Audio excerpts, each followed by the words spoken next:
In a world that's always racing forward, sometimes we need to slow down and reconnect. Connect genuinely, broaden your perspective, and share your passion. Bonafide dialogues, where authenticity, creativity, and passion merge.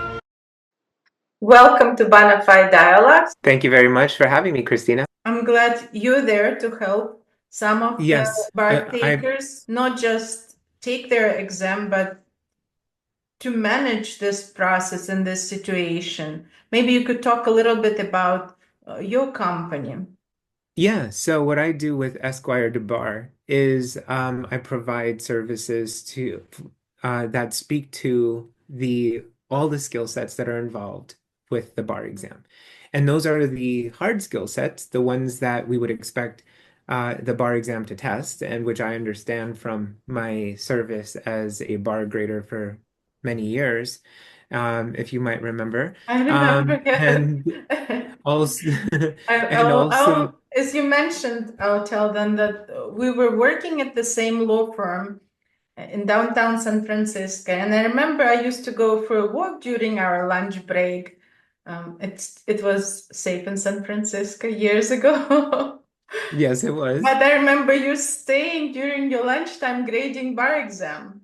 Yeah. I used to carry boxes full of hundreds of real bar papers and stayed in my workspace and just graded them as I went through. It was always concerning. I thought, okay, I know Jay, he's very objective, but the process was always surprising to me. I'm thinking, what if there's an attorney who's grading those exams and he just had a bad meeting, How would that affect the grade? Because it may become subjective. Well, when a human is grading, there's inherently going to be some level of subjectivity. You can't possibly remove 100% of subjectivity.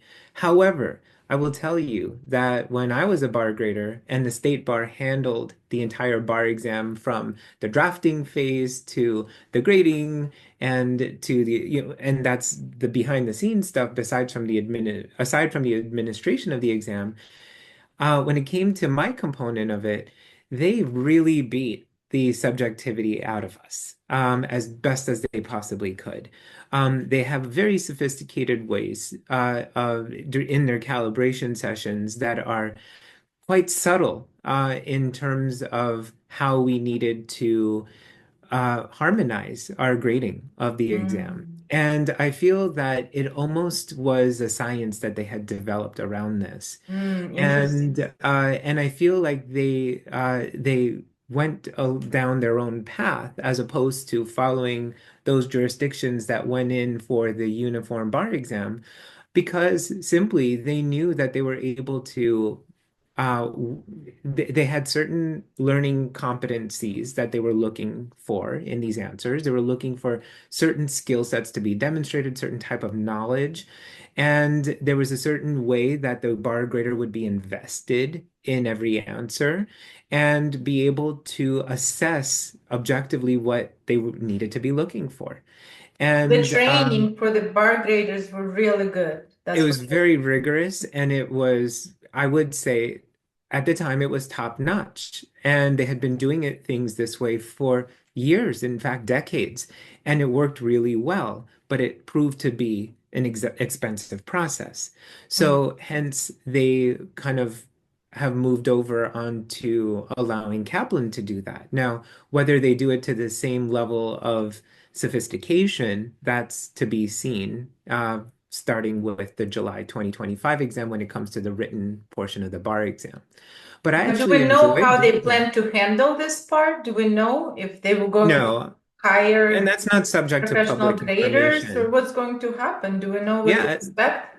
That's a good question. They don't just share this information with the public. I think they do, indirectly with law schools. And it depends on what level of transparency they want to have. And, it'd probably be in their best interest to be more transparent as time goes Absolutely. on, Absolutely. especially with, the fact that they had been under the gun about what they're testing and how this particular exam turned out. And this will go down in history as, a blemish on their record.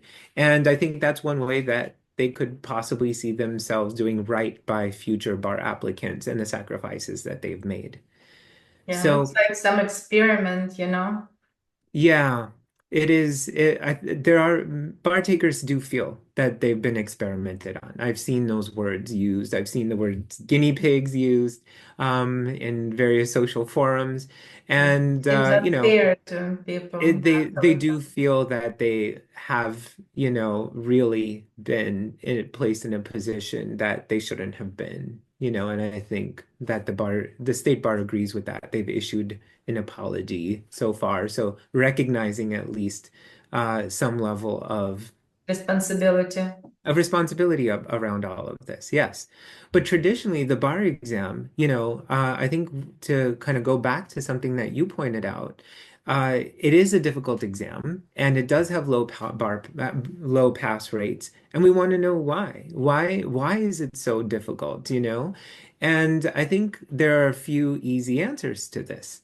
From what I've seen, being on it from multiple sides, when I was a bar taker myself, from when I was a bar grader for multiple cycles and reviewing thousands of essay answers and seeing what bar takers had put together, and from my time as a professor and my time now as a bar tutor. Basically, I've lived and breathed this. From what I see is that there's a misunderstanding of what is being tested on the bar exam. Mm. Even among my colleagues in law school, many law professors think that the bar exam is nothing more than a memorization exam. That, as long as you know the law in 12 to 13 subjects, that you should be fine and be able to pass the bar exam. And the way that the bar prep system is set up is that we have big bar companies that focus on that, which is let's present the law to the bar takers, the bar that they're going to be, the law that they're going to be tested on, and our job is done. We should be good with that and let them memorize this. We will grade a few essays to see how they do, and let's just kind of take it to the bar exam. And, and then what do we see? The result of that misunderstanding is low bar pass rates because, of course, the students of those companies, the students from the law schools trust that that is what it entails. And unfortunately, that's only a fraction of the story. Sure, you're going to need to know the law as a lawyer. You sure, and it's not the same law that you're going to be practicing necessarily, but you're going to need to know some law. So we need some vehicle to test your lawyering skills on. But there's an inattention to the lawyering skills that are tested on the bar exam. And we know as lawyers what skills get tested on the bar. I mean, there's a variety of skills. But what are some of those hard skills that are tested? Well, number one, it's got to be about what you got to have an understanding of the law. You have to understand how the law works, right? You have to understand hierarchies of authority. You have to understand, why do we talk about certain rule or legal concepts in certain situations, but not in others, to really have that understanding of your law knowledge, right? A knowledge of law. The second piece to this is law application, is how well you deal with the facts of a client. So when you're dealing with the facts of a client, you're asking yourself, can I see the client's problems? And what are the client's problems? We call that in the law issue spotting, right? Can you spot the issues that the client is facing? Now, that is a place where a lot of bar takers just simply go wrong. They just look at a factual scenario, so an essay or even a multiple choice question will give you a scenario that a hypothetical client would be facing, and they would just look at it for maybe 5, 10 minutes and try to figure out what are all the issues that the client would be facing, the legal problems.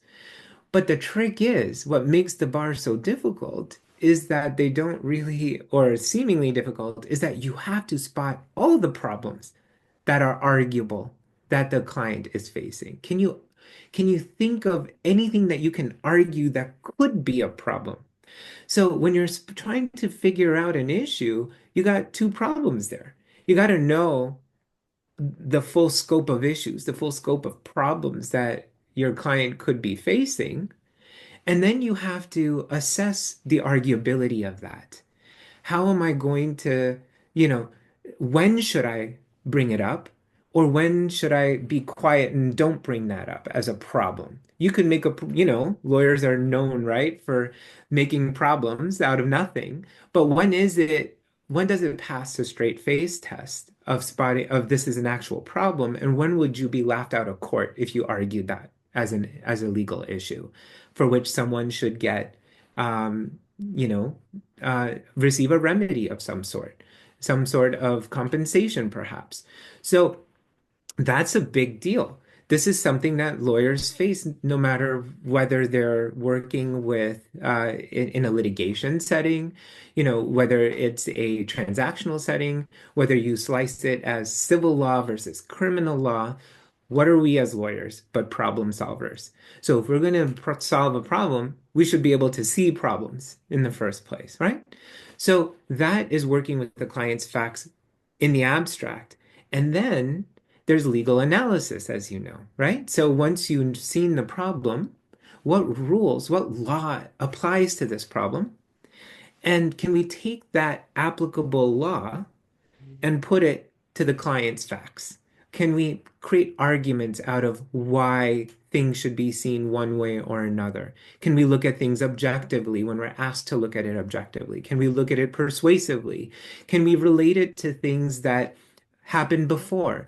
Lawyers, we live in in the United States, our jurisdictions are a common law system. Common law means that, judges can make law. And we look at the scenarios that the judges in the past have dealt with, and we make analogies to them and say, well, if it worked out in that case in that way, we should use that as case precedent and see how it works out this way in our situation. And so we use that case precedent to bolster our client's case. And we need to do that. That's what we do at common law. It happens in a variety of areas of law. So that's a skill set that is tested on the bar exam, believe it or not. But and then there's a third set of skills that I call law expression. How do you put it all together? How do you make your point? In law school, we're taught a certain way to put together a legal analysis. We first identify the issue, we then state the law on it, and then we analyze each element distinctly and judiciously to come to a conclusion as to how that problem would be settled. And that's called IRACing, the issue, rule, analysis, conclusion. So, there's that. And then there's also on the macro level, how you organize your answer and say, okay, there's a reason for why I first talk about this concept as a threshold matter before moving forward with this concept and then that. There's a logic to my organization. Bar graders are looking for that as well. So those are the kind of skills that, many bar takers pay no attention to. There are others who inherently understand this coming in and combine that understanding of the skills of how to work with the facts of a case, how to organize an answer with their knowledge of the law that they're given from big box bar companies and are able to succeed with that understanding. But you need that understanding in order to succeed at the bar exam. And then those are the hard skills. And then what does it take otherwise? Confidence is a major issue. Imagine this being the mother of all exams you've taken, you're going to feel a bit intimidated.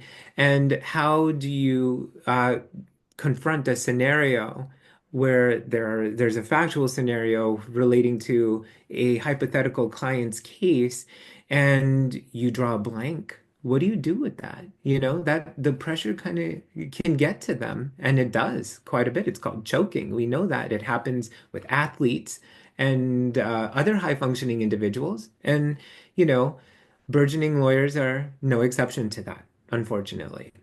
It's interesting that you're talking about the challenges that bar takers face in the regular scenario, about all the issues that we discussed earlier.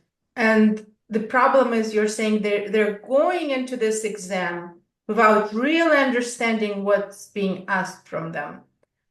Because I'm sure there's more than this issue.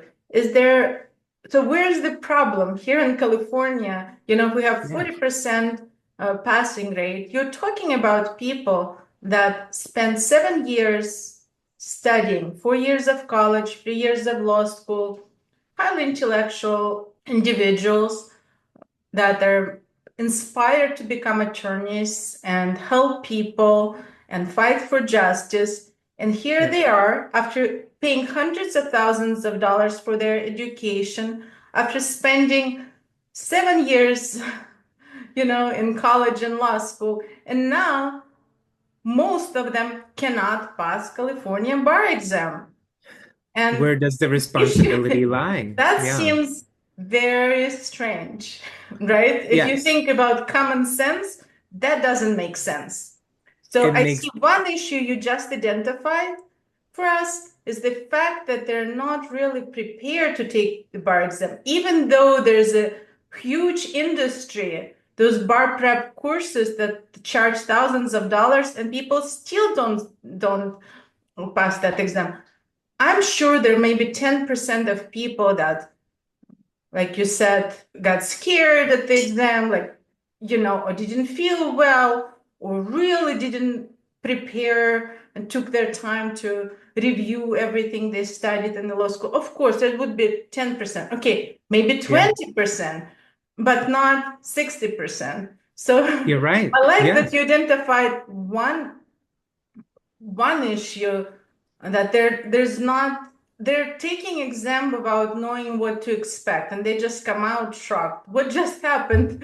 7 What years just of happened? education, right? 7 years of Yeah. education, bar exam courses, hundreds thousands of dollars, and now I have And all these loans.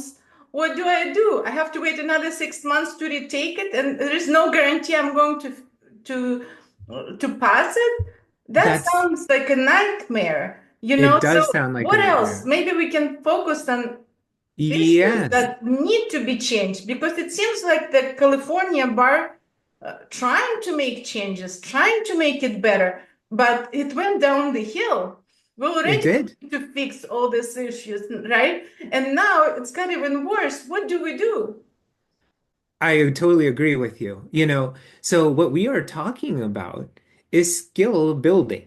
You know, so technically, if you're looking at it from an educator's perspective, what the bar exam is what is called a summative assessment. It's an assessment of all the things, of all the learning competencies, of all the things that I just described, the law knowledge, the law application, the law expression, that you should have developed over time from your from first year of law school, basically moving forward in terms of how to work with a client. And and it doesn't start in bar prep.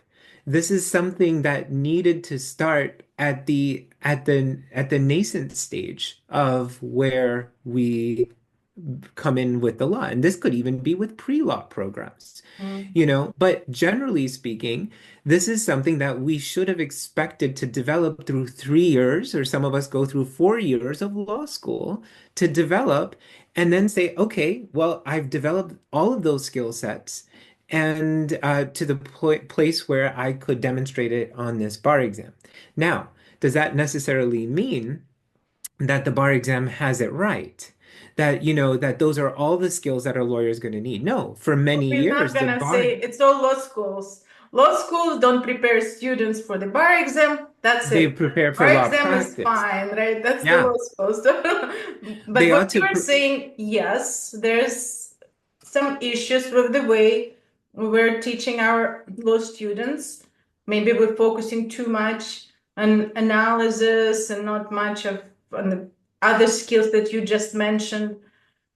But there's a second issue that you just started to describe as actual bar exam, right? The testing Yes. part of it is not That's right. Yeah. part of The- it. Basically, the way that I see it, it's an arc of learning.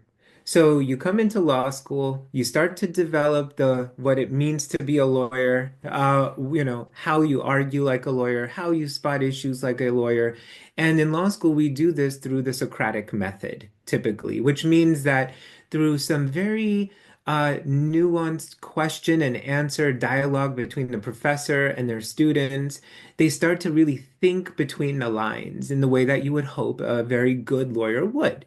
And they start to develop these skill sets by examining it case by case and going through subject by subject and determining, why do you think that the court found this way in this situation? Why do you think this is the law? That sort of thing to kind of get their analytical juices flowing.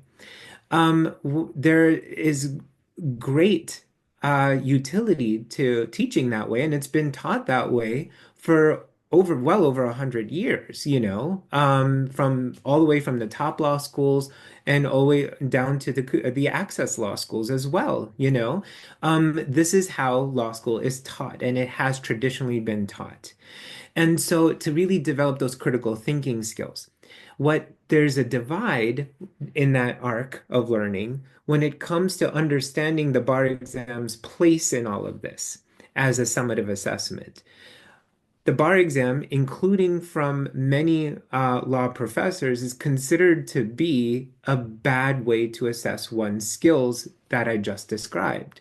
And it's not the perfect way. There are problems with it, but the intent of it is to be able to do that. And I can tell you that from having graded the exam, and being on that side of the equation and seeing how summarily they are trying to test of those critical thinking skills, particularly of the issue spotting and the analysis. And that the law that is taught in law school is designed to be simply a vehicle for demonstrating those skill sets. So it's important for us to kind of look at the bar exam's place in legal education as a place of saying, okay, we've come to the point where the skill sets have reached a certain level of what they define as minimum competence before you can then take those skills on in the practice of law. But if you don't see the bar exam like that, then you're going to and deride it as just simply a test of your knowledge and nothing more. And then the students believe that. And then the bar prep companies reinforce that by only focusing on the law, then you're not going to get the outcomes that are desired. And the law And changes. and Yeah. there's a lot of finger pointing at the end of the day. The law schools point the fingers to the bar and say you're too hard, you're unreasonable, you're not testing on the right things. And then the bar points back to the law schools You're where you're not not teaching preparing the your right students things. enough, right? And then everyone starts blaming the students taking the Yeah. bar exam. And so it becomes a mess. And when each of these actors is imperfect, including the bar exam itself.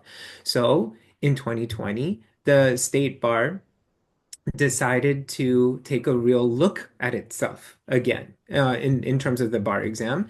They came together in terms they called it the Blue Ribbon Commission on the Future of the Bar Exam. And they did a massive report on what it means to be a lawyer and what a bar exam, an effective bar exam should test.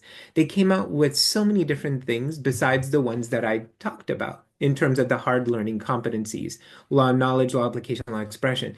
They came up with other, they interviewed lawyers and judges and talked to them about what is it that they're seeing in terms of their own work and what they're seeing in terms of new lawyers and what they would have hoped that they would have seen in the abilities that and the knowledge and the skills that new lawyers should have. And they That's came up with a great. whole Sounds great. host of things. It did sound great.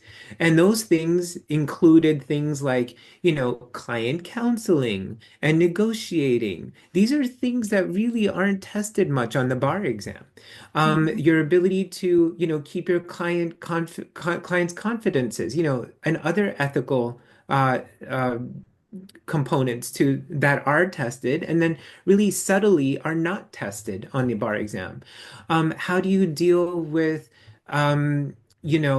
exercising this sort of judgment with the certain skill sets where, you might have to balance that against your client's desire to not share information for fear of sort of retribution and things like that. Those are not tested on the exam. So there's a lot that is tested, or even transactional skills. The bar exam is very much a litigator's exam. If you kind of really examine it, it's designed for people who would be happy to be in the courtroom. But many lawyers don't ever do that and never see a courtroom. They're transactional lawyers. They deal with contracts between companies and they don't have to deal with the same kind of skill set. So how are we going to manage those skill sets? So there was this great evaluation that was done and a drive toward making it more relevant to the legal professions. I would put that in plural because there's so many flavors of being a lawyer. Absolutely. And then decided that they would kind of revamp the bar with all these things in mind and use of technology included, proficiency and all of that.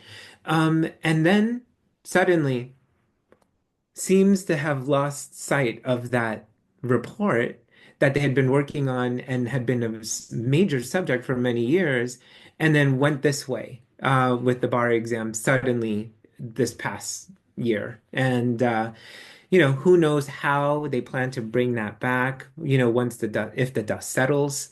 But there was an intention at a certain time to change what this Make it exam better. looks Yeah. like and make it more, yeah, reflective of what it means to be a lawyer, what it means to represent people in a diverse state like California, and with different needs and responsibilities, evolving responsibilities. We identify that there are issues with legal education, there are issues with actual bar exam.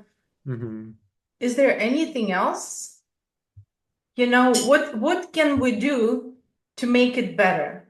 I know you have been working in this field for so long. So, and I don't expect you to have all the answers, but I think a person like you would have the best advice. What should happen? Like in the perfect world, if you have this magic wand, how do you think it should look? That's There. a great question. I've given, of course, I've been giving that a lot of thought over time, over all these years. What would I have done differently here? I would have done it differently We from all the know how beginning. to criticize, right? We all know how to Like, criticize, yes. That's part of the human spirit. And to know how things could have been done differently and better. And in my opinion, it would have been really about taking this look as to what it means to be a lawyer collaboratively, not just by the state bar through the Blue Ribbon Commission in 2020, but way back when law school became a recognized and respectable, as I think it's respectable, profession, where basically we're looking at what it really means and treating those and defining what we call in education learning outcomes. What is it all that we want to see out of a lawyer who is ready to practice law and after the bar exam? What are we looking for here? Well, I think having well-defined learning outcomes that a common language that we can speak in terms of in terms of the law, in terms of the skill sets that we want to see, in terms of the abilities to interact with clients, and to define them collaboratively, the state bar with law schools and the American Bar Association and the accrediting agencies in different states and say, these are the terms that we're talking about. This is everything that we want to see in terms of what a lawyer should be able to do once they are done with law school. From there, you start at different benchmarks. You go through law school with the development of each of these learning outcomes. This is what happens in lower education, right? We call these common core standards, if you will. So common core standards were established to say, what is it we're all talking about here? What do we want to see out of children who graduate up until and to earn their high school diploma? And then what do? We work backwards. We create different benchmarks for kindergartners versus sixth graders versus 12th graders, right? There's going to be different levels of aptitude in these realms. And so there isn't such language in the bar world, in the legal education world, that we can all work with a standardization of this sort of language, and then be able to then give assessments, teach and assess at each individual level, from orientation in law school through first year, second year, and also share it with legal professionals who are working with law students in their internships throughout their summers, and externships with judges. Language that we all can actually speak and make easily relatable, so that we can really tell our law students and our bar takers, this is where we're going. This is where we're struggling with you, and this is what we want to develop with you, and then take it to law practice. That could even eliminate for a bar exam. If we actually were able to do that and really identify these competencies, and that all we needed to do is to present a portfolio of information showing that this is what we have done over time and how we have developed, and now we're ready to practice law. Would we need a bar exam even in that situation? I don't even think so. So there's a novel way to look at this, but because there are so many stakeholders here, and often directly conflicting interests, I don't think we're going to see that happening anytime soon. But if I were to have a magic wand, it would be to create those competencies and speak to each of them at every stage to varying degrees until we say, yes, this person is ready to fly and practice law.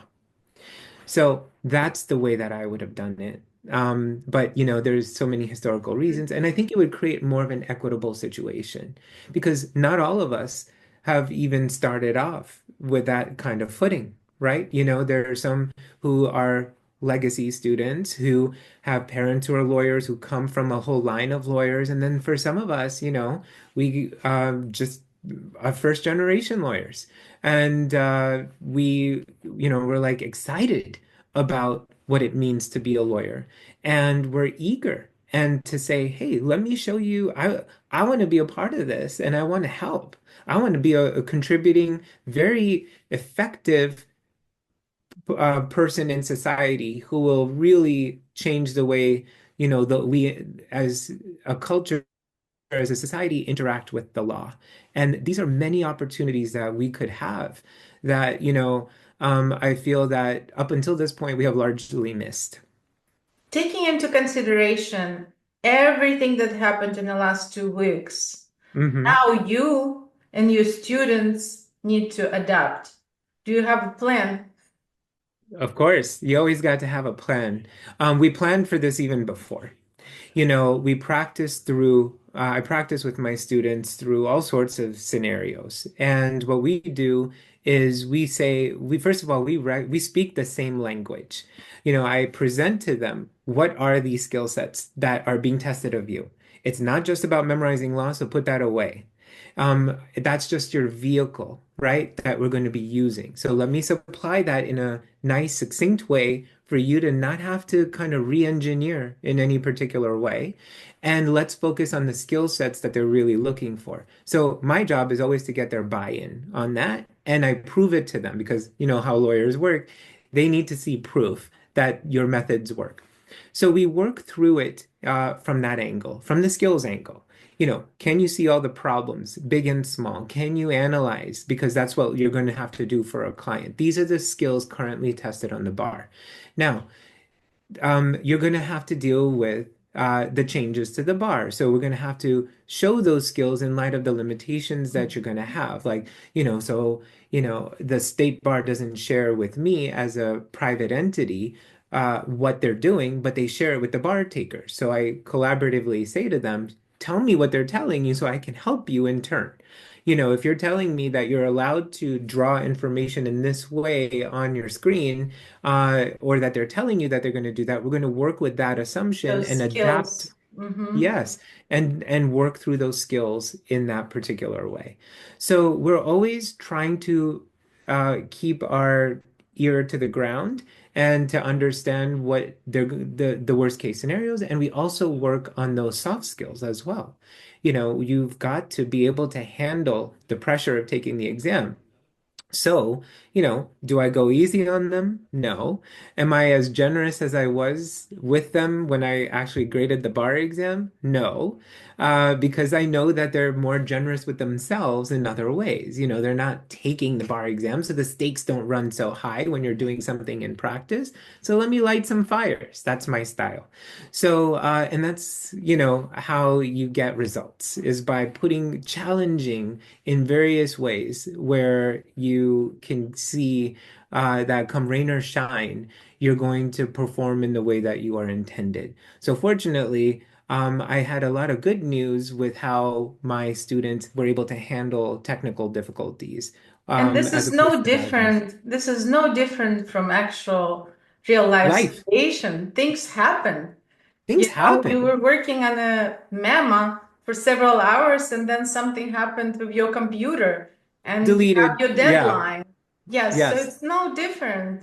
You have to be able to, take a deep breath, restart, and just refocus and That's have it right. done, right? Yeah.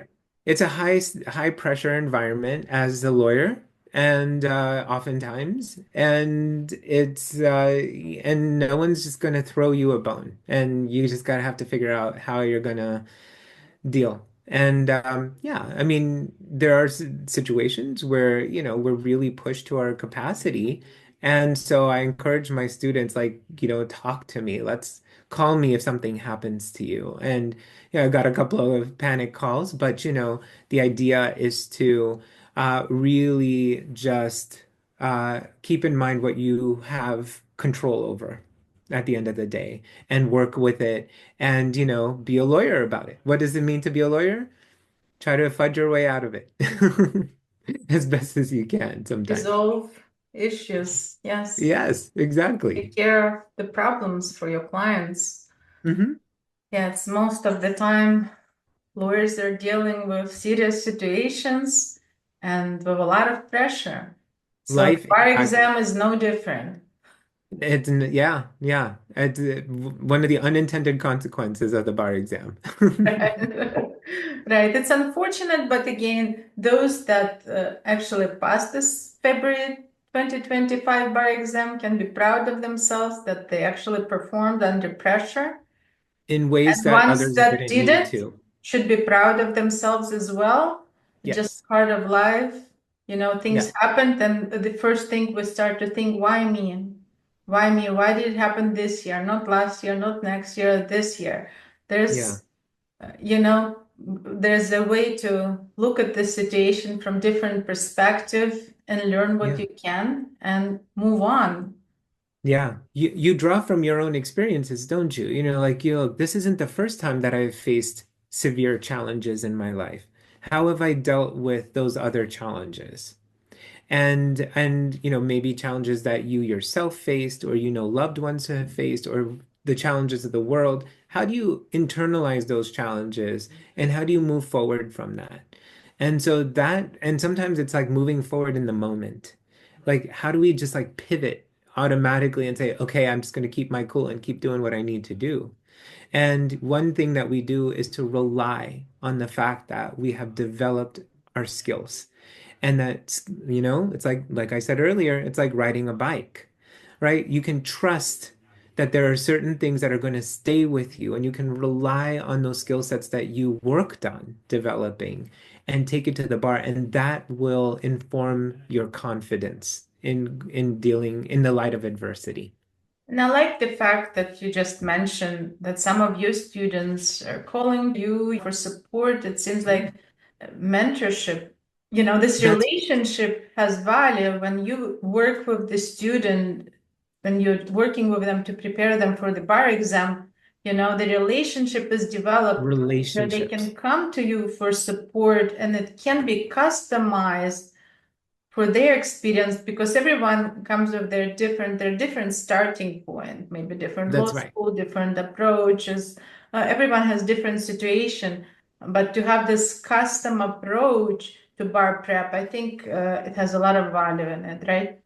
Yes, it really does. It is all about a relationship because after all, I mean, if we're talking about, hey, let's try to build skills that should have been developed during the course of 3 years in the span of 2 to 3 months, we're talking about, are you the person I'm going to trust to do that? So, you can't just come in with, the sound pedagogy. You have to build the trust from that person. So that requires you being let in by them and allowing yourself to be vulnerable and say, look, I'm not here to just teach you and tell you. I want you to ask me, why are we doing things this way? Why is this so effective? And how does it relate to what I'm supposed to be doing if you don't understand that? I also get down to a personal level with them. What is actually stopping you? I gave a couple of lectures at Berkeley Law School, Santa Clara Law School just this past week. And we talked a bit about that, about how it's important to understand how your own stories impact your performance when it That's comes to high stakes scenarios and the lack of confidence that comes with that. I had dealt with that myself. And, the pressures that come from family, that come from yourself. And how do you deal with something like that that will inform your success? So these are things that we talk about all the time, that my student personally and I talk about individually. I don't do classroom stuff because to me, it doesn't you're not going to get the best of a student that way. You're not going to see in a classroom what you can see when they're opening up to you one-on-one, and that's a huge part of their you success, the you you the can soft skills identify, you can actually identify the points that they need to work on, right? and the Assess them and source. then help them to prepare for Yeah, the bar yeah. exam. I like to joke that, I wish I had a degree in psychology because, half my job is psychological, right? Is to work them And this through the is probably psychological half problem. of success, right? It is. It Like you really is. said, That really makes a confidence, difference. your It makes a mindset going into it. It can be everything. It can be everything for a student. And to know that they're even feeling supported when they're having a breakdown and they don't and there's somebody who's out there who will understand them because that person bothered to get to know them.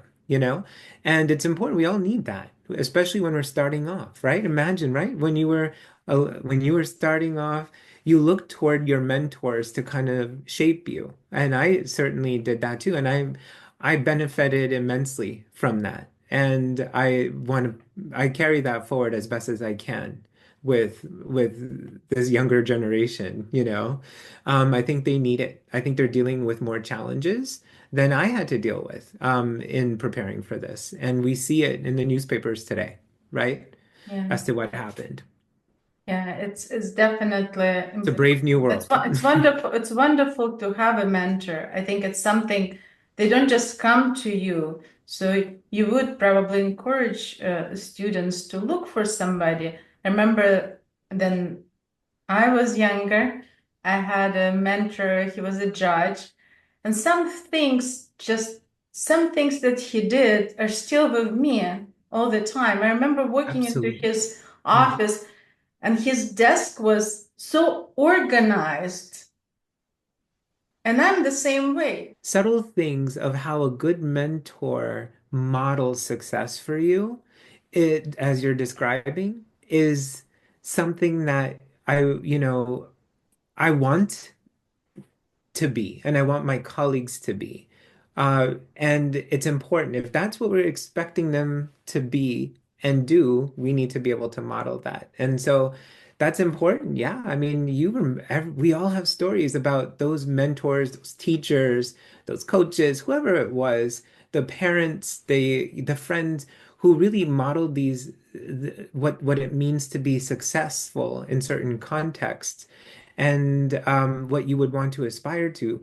And we all need that. And we also need it in terms of, being able to approach them and say, and it seems like this judge that you worked for seemed And yeah, approachable and allowed you to learn and he allowed was my and professor at the university in Ukraine. yeah. Yeah, and he wanted you to learn and succeed and not hide the ball and not, deride you and not have time for you. Once you develop that relationship or a foundation in that relationship, the mentor has an incentive to help, right? It's like, well, let me just take you under my wing. I had that benefit as well from a professor in law school, and it really changed He was how, professor and judge. Yeah, I really yeah, loved and practicing lawyers teach, because they bring this practical perspective. that's right. Yeah, it's Yes. amazing. Which is why I was saying, earlier that, if I were to have that magic wand, they would be involved too, right? When you are kind of speaking this, looking for the same things, which we know we are, but do we talk about it together? Do we sit around and talk about it? Do we understand it? If there were more of a place where we could kind of create a forum for that, collaboratively supporting each student, and there are micro initiatives like that happen in law school between recruiters and law professors. If we could kind of bridge those gaps and really support students of different backgrounds, I think that would be amazing. And it should just be more common. Thank you so much. Thank you for your time, Thank you, Jay. It Christina. was Yeah, it's been amazing. a We'll have to pleasure. connect again, Yes, absolutely. I'm and always see if available the to you. progress of this bar Yes, exam journey that seems like revolution right now. the saga continues, right? Exactly, Yeah, exactly. it's Good a big luck. soap Good luck opera. to all your Thank you. students and Thank you. all the You best. say